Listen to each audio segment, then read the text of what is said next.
Sabat semua. Jadi senangan aku bagi yang di depan, boleh kita lambai tangan selamat hari Sabat kepada rekan-rekan kita yang berada di belakang. Sebab bila saya berada di depan, saya tidak nampak rekan yang berada di depan. Jadi toleh lihat di belakang Anda dan yakin sudah kita lambai tangan.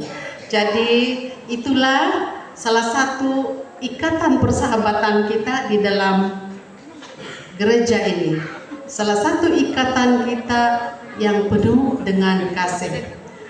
Baik, satu gambar yang mengingatkan satu kerinduan, kemungkinan kerinduan bagi TC Ellen yang akan berjalan dalam 1-2 hari ini. Jadi saya ambil gambar yang kita tangkap bersama untuk mengingatkan kembali bahwa kita sentiasa bersatu di dalam Tuhan. Baik, di sini adalah satu sijil bagi saya, tetapi sijil ini bukan menjadi satu kebanggaan bagi saya. Yang menjadi kebanggaan bagi saya adalah mempelajari firman Tuhan. Itu adalah satu kebanggaan saya di dalam mendapatkan sijil tersebut. Jadi pada saat ini, pada hari ini saya akan berkhotbah, menyampaikan pelajaran, dan pada hari ini saya ada bawa 3 hadiah. Kamu dengar baik-baik, 1 hadiah untuk anak-anak semua daripada Amazing Facts, ya, beli daripada Amazing Facts. Jadi hadiah 1 untuk anak-anak, buatan untuk anak-anak. Nanti kamu dengar saya punya pelajaran. Nanti saya akan bagi soalan untuk budak-budak. Saya bagi soalan yang senang saja. Kemudian untuk para remaja saya akan bagi 1 The Truth About the Sabbath. Ini semua dalam bahasa Melayu. Jadi ini pun majalah daripada Amazing Facts.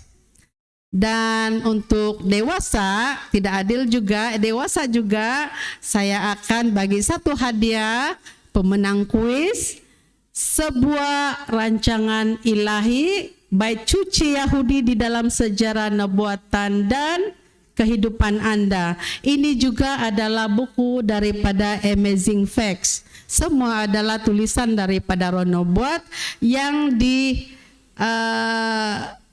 kembali oleh Amazing Facts. Baik. Oke, tajuk khotbah saya pada pagi ini adalah Laodikia. Dalam pembelajaran saya pada tempo lalu, saya ada sharing di dalam kumpulan pelayanan wanita, dan saya merasa sangat diberkati dengan pelajaran ini, dan saya pilih tajuk ini untuk saya khotbahkan pada hari Sabat ini. Jadi khotbah ini, Laodikia adalah satu teguran yang panas, teguran bagi saya dan teguran bagi kita semua. Saya tidak mau teguran ini tertumpuk kepada satu-satu, sebab teguran ini adalah kita sebagai umat terakhir di dalam gereja terakhir. Baik, sebelum kita mulai, saya pimpin dalam doa. Karena ya sumembayang tahu apa? Allah Bapa kami yang bertakhta di kerajaan surga, pada saat ini kami akan pelajari firman-Mu. Biarlah Engkau bertakhta di dalam setiap hati kami Bapa. Sentuhkan kami dengan Roh Kudus-Mu ya Bapa, agar firman-Mu yang telah disediakan pada hari ini membawa satu pengertian, satu berkat kepada kami, dan jauhi kami dari kuasa-kuasa jahat yang sentiasa datang untuk mengganggu kami sementara kami dalam pembelajaran. Terima kasih ya Bapa, karena semua ini kami serah hanya di dalam nama Yesus Tuhan dan Juru Selamat kami. Amin. Oke, may takuri sejarah kota Laodikia. kota terbesar ketiga di Asia Kecil, didirikan oleh Antiochus II untuk istrinya yang bernama Laodikia pada tahun 300 BC. Nama Turkinya sekarang adalah Eski Hazar, artinya benteng tua. Jadi kota ini yang terkaya dengan kemakmuran, memiliki satu teater besar yang bisa menampung 12.000 orang dan sebuah stadium yang menampung puluhan ribu orang. Ini pada ketiga 300 tahun yang lalu. Mereka sudah mendahului daripada kekayaan. Baik, kalau kita melihat Laodikia adalah gereja terakhir yang disebut dalam kitab Wahyu oleh Yohanes. 1 Efesus, kedua Smyrna, ketiga Pergamus, keempat Tiatira, dan kelima Sardis, keenam Philadelphia, dan ketujuh adalah Laodikia. Acts of the Apostle halaman 585, nama ketujuh jemaat tersebut merupakan simbol dari gereja di zaman yang berbeda dari era kekristenan. Angka 7 tidak ada 8, hanya 7 saja, menunjukkan keseluruhan dan merupakan simbol dari fakta bahwa perkabaran itu berlaku terus hingga akhir zaman. Sementara simbol-simbol yang dipakai itu mengungkapkan kondisi gereja pada masa-masa yang berbeda dalam sejarah dunia. Next. Baik, inilah 7 gereja tadi yang saya baca tuh. Dan Efesus daripada 31 hingga 100, kamu lihat, sehingga Laodikia bermula pada, lebih tepat kita ambil pada 22 Oktober 1844. Itu adalah the end times, kedatangan Yesus yang kedua kali. Ramai yang merasa kecewa pada ketika itu. Jadi saya akan sampaikan khotbah ini, pelajaran ini daripada pembelajaran saya. Ini bukan dari saya, tapi dari pembelajaran saya, dan secara keseluruhan daripada apa yang saya paham pada sahabat ini. Oke, next. Mengapa perkabaran Laodikia adalah gereja era penghakiman? Oke, nama Laodikia sendiri artinya menghakimi umat. Dan semua umat yang di dunia akan menjadi panas, yaitu setelah menerima kebangunan rohani, dan mereka akan menjadi dingin, menerima tanda binatang, dan terus menjadi seperti dunia. Jadi perkabaran Laodikia ialah perkabaran penghakiman, yaitu menampi gereja atau umat di akhir zaman. Baik, kita teruskan. Early writing, tulisan permulaan daripada Ellen G. White halaman 270. Aku menyanakan makna penampian yang aku lihat.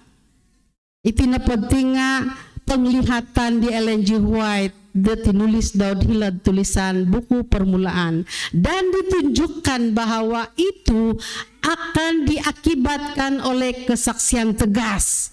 Kesaksian tegas, nanti kita akan belajar daripada Wahyu 3 ayat 14, yang disampaikan melalui teguran saksi yang benar kepada jemaat Laodikia. Next.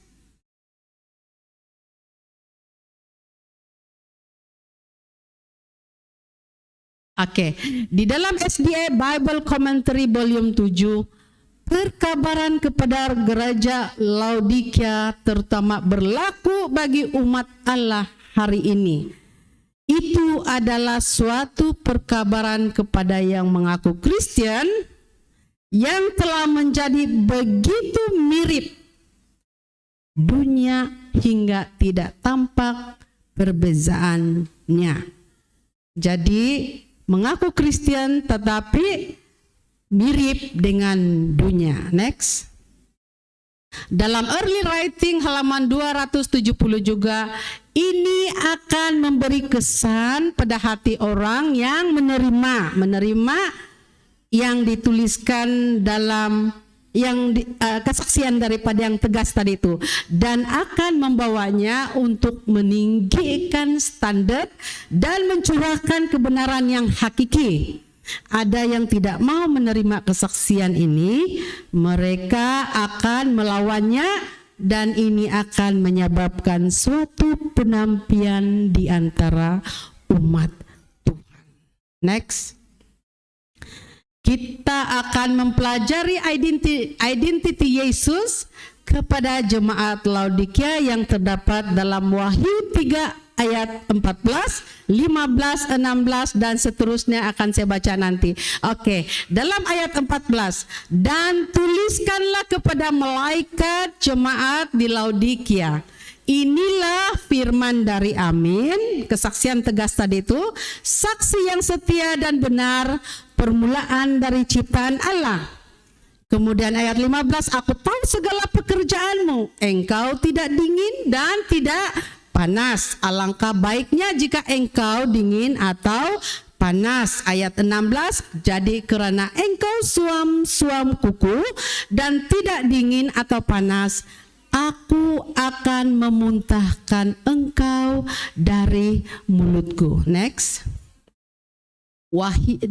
Ayat 17, karena engkau berkata, aku kaya dan aku telah memperkayakan diriku dan aku tidak kekurangan apa-apa, dan karena engkau tidak tahu bahwa engkau melarat dan malang, miskin, buta dan telanjang. Ayat 18, maka aku menasihatkan engkau supaya engkau membeli daripadaku emas yang telah dimurnikan dalam api, agar engkau menjadi kaya, dan juga pakaian putih, supaya engkau memakainya, agar jangan kelihatan ketelanjanganmu yang memalukan, dan lagi minyak untuk melumaskan matamu, supaya engkau dapat melihat. Next.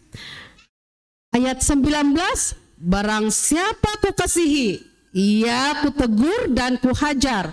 Sebab itu relakanlah hatimu dan bertobatlah. Ayat 20, lihat, aku berdiri di muka pintu dan mengetuk. Jikalau ada orang yang mendengar suaraku dan membukakan pintu, aku akan masuk mendapatkannya, dan aku makan bersama-sama dengan dia dan ia bersama-sama dengan aku. Next. Ayat 21, barang siapa menang, ia akan kududukan bersama-sama dengan aku di takhtaku, sebagaimana aku pun telah menang dan duduk bersama-sama dengan Bapakku di atas takhtanya. Ayat 22, siapa bertelinga, hendaklah ia mendengarkan apa yang dikatakan Roh kepada jemaat. Next. Oke, bila kita melihat pelajaran tadi, ayat tadi itu terdapat 5 bahagian penting. Oke, nomor 1, bahagian penting adalah orang yang menyampaikan perkabaran tersebut, terdapat di dalam ayat 14 dan separuh ayat 15. Kemudian penyakit Laodikia dan teguran, separuh ayat 15 dan hingga ke ayat ke-17. Kemudian nomor 3, tindakan mengatasi penyakit Laodikia dalam ayat 18.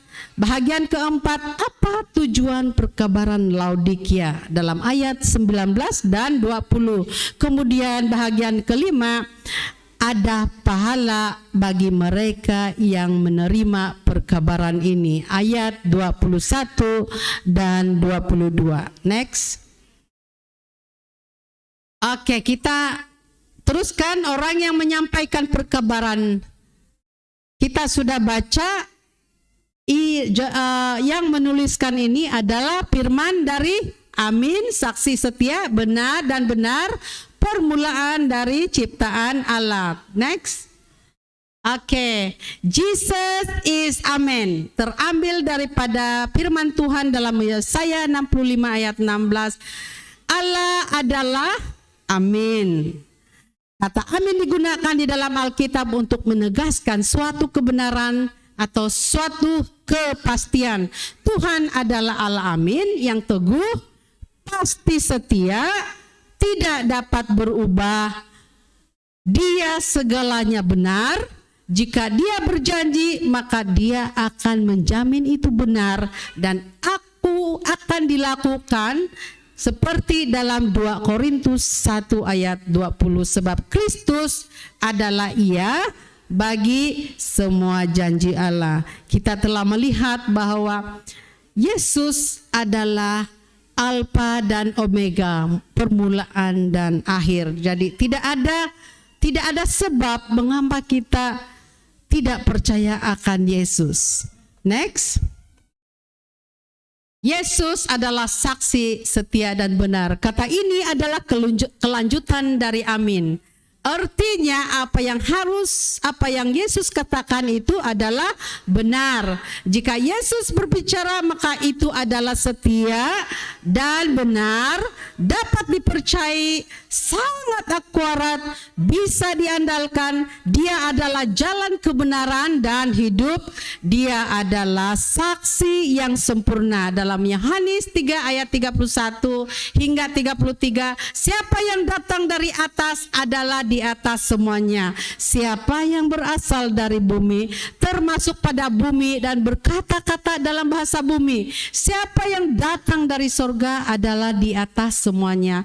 Ia memberi kesaksian tentang apa yang dilihatnya dan yang didengarnya, tetapi tidak seorang pun yang menerima kesaksiannya itu. Siapa yang menerima kesaksiannya itu, ia mengaku bahwa Allah adalah benar. Ketika Kristus berbicara atas nama Tuhan, kesaksiannya benar-benar nyata, dan apa yang Yesus lakukan adalah tulus dan benar. Next, oke, kita pergi kepada bahagian kedua, penyakit Laodikia dan teguran. Saya tidak akan bacakan sebab kita sudah mungkin terlewat nanti. Oke, kita terus kepada masalah terbesar daripada Laodikia adalah sumber air. Kita melihat next, kita melihat peta lokasi. Laodikia berada di perantaran Hierapolis dan Kolisi.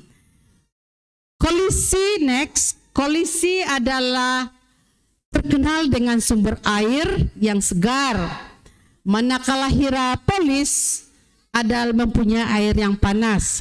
Jadi dalam pertemuan itu, dalam pertemuan air dingin dari Kolisi dan air panas dari Hierapolis menimbulkan rasa air yang tidak enak dan membuat mual.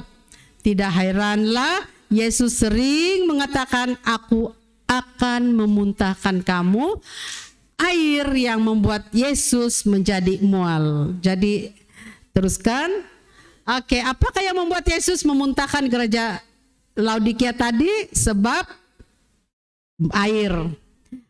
Jadi ayat 17, karena engkau berkata, aku kaya dan aku telah memperkayakan diriku dan aku tidak kekurangan apa-apa.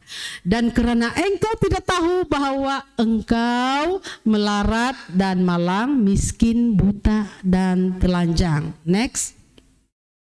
Ada 4 hal yang membuat gereja ini dimuntahkan oleh Yesus. Nomor 1, mereka menutup diri untuk Yesus. Di beberapa gereja ada orang-orang benar yang berseru agar gereja bertobat. Namun gereja Laodikia tidak ada orang yang menyerukan pertobatan, bahkan Kristus tidak ada di dalam gereja. Next, kita terus belajar. Kedua, sombong dengan kekayaan duniawi tetapi miskin secara rohani. Jadi mereka puas dengan diri apa yang mereka miliki. Next. Dengan semua kekayaan yang mereka merasa tidak memerlukan apa-apa. Baik orang Laodikia, mereka mengenal Tuhan tetapi tidak mencari Tuhan. Mereka tahu Tuhan tapi mereka membuat kekayaan menjadi Tuhan mereka. Mereka kenal Tuhan tapi mereka tidak punya waktu berbicara dengannya. Mereka mengerti hukum Tuhan tetapi tidak melakukannya. Baik di sini gereja pada akhir zaman akan ditampi melalui hukum keempat, yaitu hari Sabat. Jadi setiap hari Sabat kita harus wajib kita datang ke gereja, sebab gereja ini adalah untuk orang-orang sakit dan secara rohani, dan kita adalah orang-orang yang sakit secara rohani, dan keperluan terbesar kita adalah hadir untuk memperbaharui iman kita kepada Yesus. Sebab bila kita pergi gereja, kita akan mendapat makanan rohani, roti yang dibekalkan, roti secara rohani.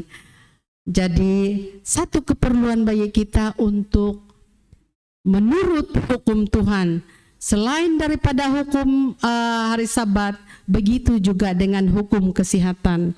Hukum kesehatan adalah satu hal yang remeh, tapi dia ada satu hukum yang perlu kita menjadi satu pembelajaran kita untuk menuruti hukum-hukum yang lain. Satu perkara dalam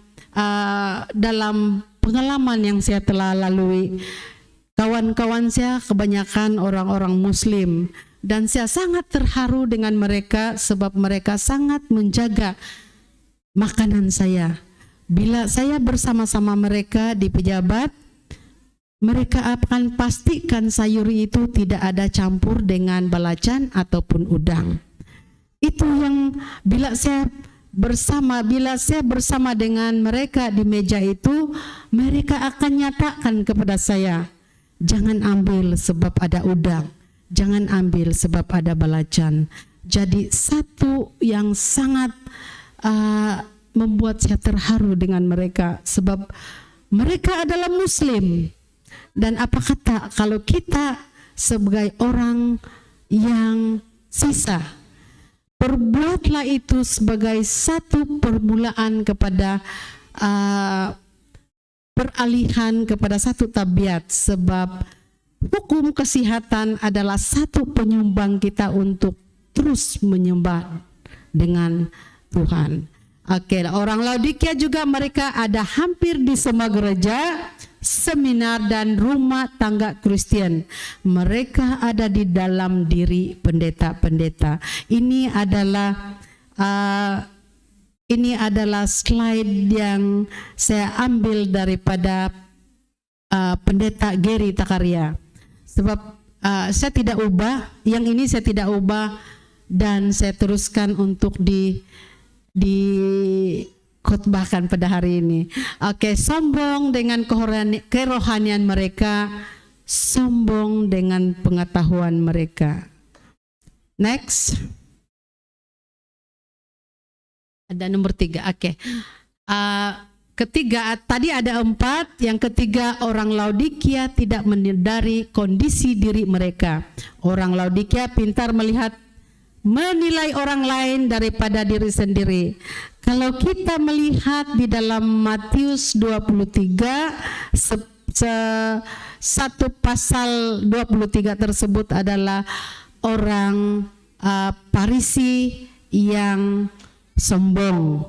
Mereka mengakui diri mereka adalah taat kepada Tuhan. Mereka adalah penyembah yang betul.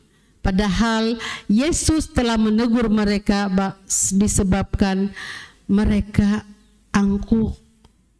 Mereka hanya melihat orang tetapi mereka tidak berbuat apa yang mereka ajarkan. Jadi salah satu teguran kita, bila kita mengetahui, kita harus melakukannya, mengaplikasikan di dalam kehidupan kita. Next.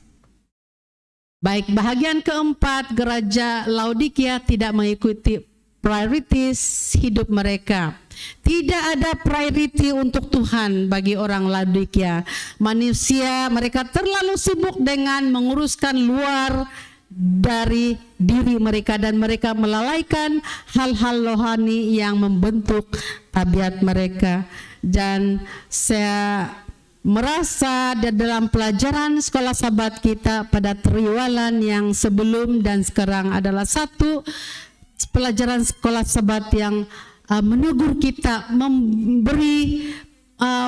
membuat kita agar kita melakukan satu tabiat, sebab karakter kita harus seperti Yesus. Oke, next.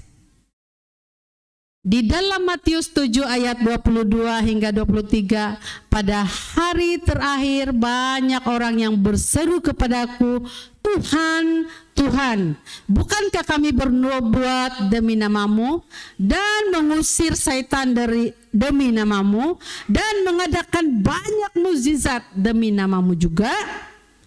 Pada waktu itu aku akan berterus terang kepada mereka dan berkata, aku tidak pernah mengenal kamu. Enyala daripadaku, kamu sekalian pembuat kejahatan. Jadi sangat sedih sekali bila kita tidak mengikuti perintah Tuhan, maka Yesus sendiri tidak akan mengenali kita. Next. Baik, bahagian yang keempat, tindakan untuk mengatasi penyakit Laodikia. Maka aku menasihatkan engkau supaya engkau membeli padaku emas yang telah dimurnikan dalam api, agar engkau menjadi kaya, dan juga pakaian putih, supaya engkau memakainya, agar jangan kelihatan ketelanjanganmu yang memalukan, dan lagi minyak untuk melumaskan matamu supaya engkau melihat. Jadi inilah nasihat Yesus untuk jemaat Laodikia. Saya ulang lagi, membeli emas yang telah dimurnikan, pakaian putih, dan minyak untuk melumaskan matamu. Baik, di dalam ayat tersebut sudah kita baca. Next. Oke, membeli pakaian putih dalam ayat 18 ini menggambarkan pakaian pengantin wanita dalam setiap pernikahan. Kita melihat bila orang akan menikah, bila akan berkawin, mereka akan pakai baju putih, pengantin wanita. Pengantin wanita yang siap menyambut pengantin pria, maka ia akan mengenakan pakaian putih yang melambangkan kekudusan. Jadi Liokus menyilaukan, cemerlang seperti bola lampu. Di dalam Yesaya 61 ayat 10 menjelaskan tentang hal ini. Kita adalah wanita dan Kristus adalah mempelai pria. Dialah menyongsong kedatangannya, kita harus siap dengan kekudusan kita. Next. Baik, membeli minyak untuk mata. Minyak dalam ayat 18 yang dipakai untuk melumaskan mata ini adalah lambang Roh Kudus. Seringkali dalam banyak Alkitab, ayat di Alkitab, Roh Kudus dilambangkan dengan minyak. Roh Kudus akan membukakan mata kita sehingga kita dapat melihat bagaimana tipu muslihat iblis. Roh Kudus yang akan menerangi hidup kita ini sehingga kita tidak lagi hidup di dalam kegelapan. Next. Oke. Barang siapa ku kasih, ia ku tegur dan ku hajar, sebab itu relahkanlah hatimu dan bertobatlah. Kalau kita melihat dalam gambar, seorang bapa akan membentuk anak itu, mendisiplinkan anak itu di dalam pendidikan. Jadi kita melihat anak kecil dia senang untuk dibentuk. Next. Kasih akan didefinisikan dengan teguran dan disiplin. Kalau anak tadi ditegur, kalau dia membelakang, arti dia merajuk, dia tidak mendengar akan teguran ibu bapak dia. Jadi kita juga bila kita ditegur, jangan kita merasa merajuk seperti anak-anak. Kita sudah dewasa di dalam keimanan kita. Tidak perlu kita merajuk. Perbaharui diri kita, dekatkan diri kita kepada Tuhan. Dia Tuhan dekat di dalam doa. Jadi kita teruskan. Baik, arti pertobatan adalah Anda menyadari hal yang disebut dosa. Itu ada dalam diri Anda dan Anda rindu untuk menyingkirkannya dan Anda membelakanginya dalam segala bentuk. Anda meninggalkan berapapun biayanya, baik itu dunia dan pandangannya, serta praktiknya, dan Anda menyangkal diri Anda sendiri dengan memikul salib, mengejar Yesus yang dekat dan tersayang, dan seluruh dunia menyebut Anda bodoh karena mengenali Yesus, atau Anda mengalami kerinduan untuk menjadi rohani. Bahkan itu harus menderita secara finansial. Finansial adalah keuangan. Next. Baik, lihat aku berdiri di muka pintu dan mengetuk. Jikalau ada orang yang mendengar suaraku dan membuka pintu, aku akan masuk mendapatkannya dan aku makan bersama-sama dengan dia dan ia bersama-sama dengan aku. Yesus sentiasa mengetuk pintu hati kita. Kita sebenarnya yang tidak mendengar Yesus mengetuk pintu kita. Next. Inilah panggilan pertobatan terakhir jemaat ini. Yesus masih ada di luar gereja, di dalam dingin, gelap, dan mengetuk pintu hati. Kegelapan kekal akan datang tidak lama lagi, dan mereka yang tidak membuka hatinya gereja, yang tidak membuka pintunya akan mendapat kekecewaan dan kesedihan kekal. Sementara kita masih berada dalam keadaan yang aman, negara kita bersyukur sebab negara kita masih dalam keadaan aman. Marilah datanglah kepada Yesus. Semua kita adalah jiwa-jiwa yang lemah. Hanya Yesus yang dapat memberi kekuatan kita. Next. Bahagian yang kelima, ada pahala bagi mereka yang menerima perkabaran ini. Barang siapa menang, ia kududukan bersama-sama dengan aku di atas takhtaku, sebagaimana aku pun telah menang dan duduk bersama-sama dengan Bapakku di atas takhtanya. Satu kerinduan bagi kita untuk menerima kemenangan itu yang Yesus sudah menang. Melalui Yesus kita juga akan menang. Kita tidak akan kalah kalau kita datang kepada Yesus. Siapa bertelinga hendaklah ia mendengar apa yang dikatakan oleh Roh kepada jemaat. Saya akan menutup satu ilustrasi cerita.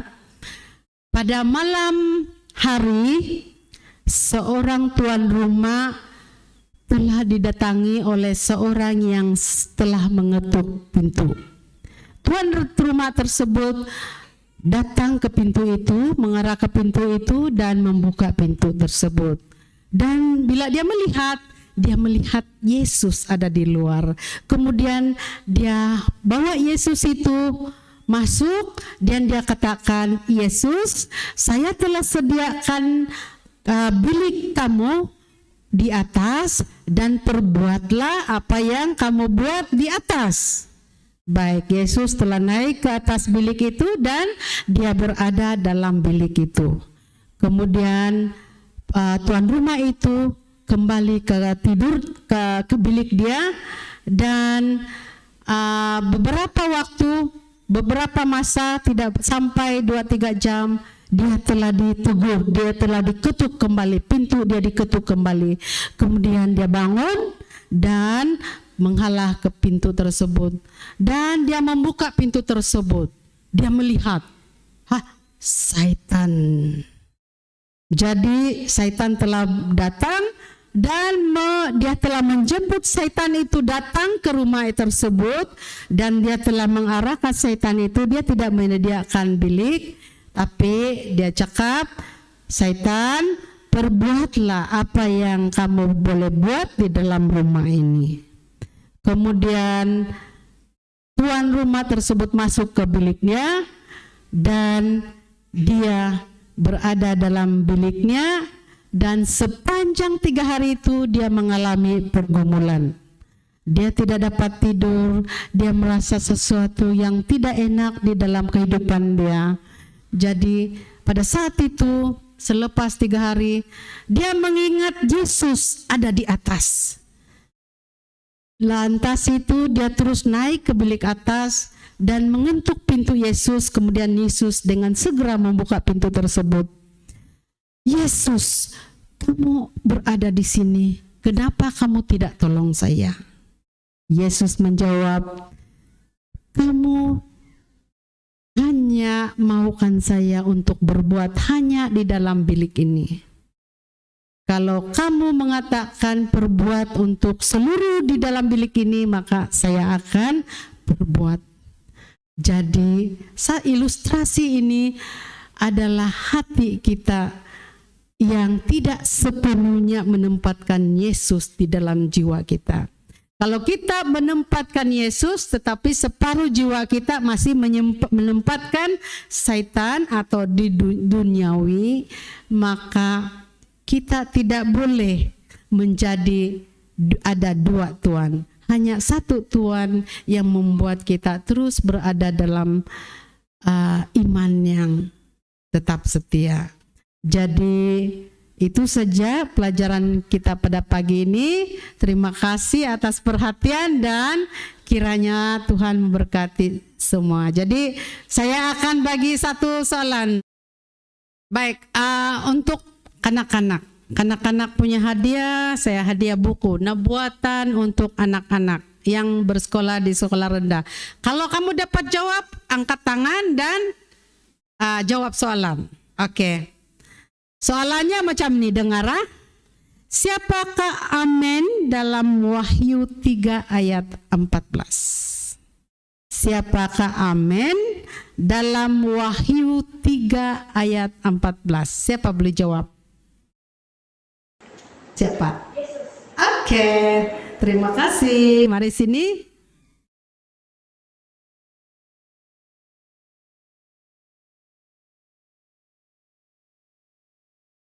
Oke, soalan untuk para remaja.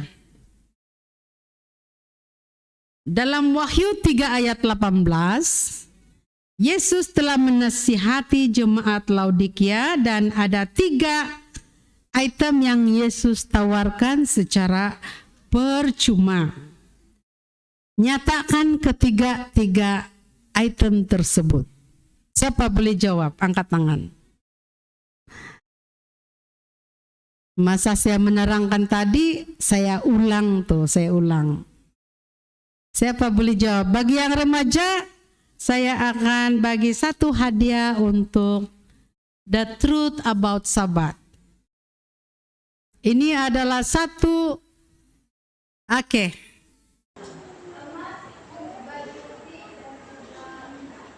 Mari sini. Betul.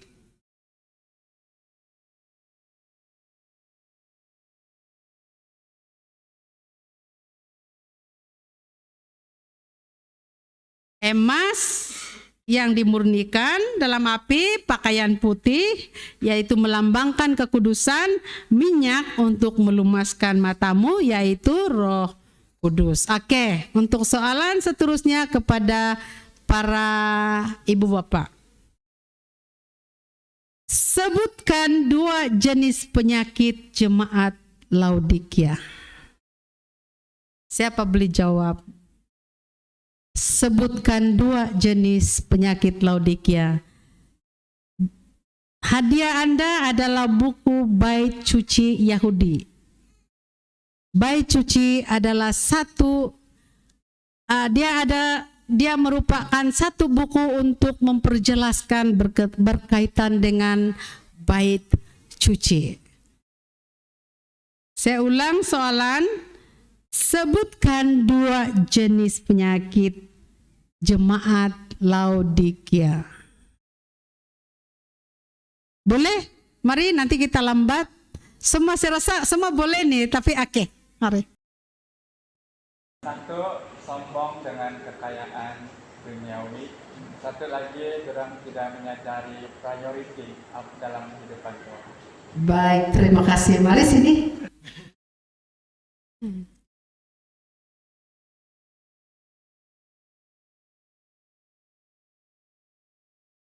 Tidak Pak, Ibu Bapak, tapi ramai Ibu Bapak yang tidak berminat dengan buku. Saya anggap tidak berminat. Oke, tanya untuk 3 orang. Karen boleh ambil gambar. Gambar ini saya akan share di dalam grup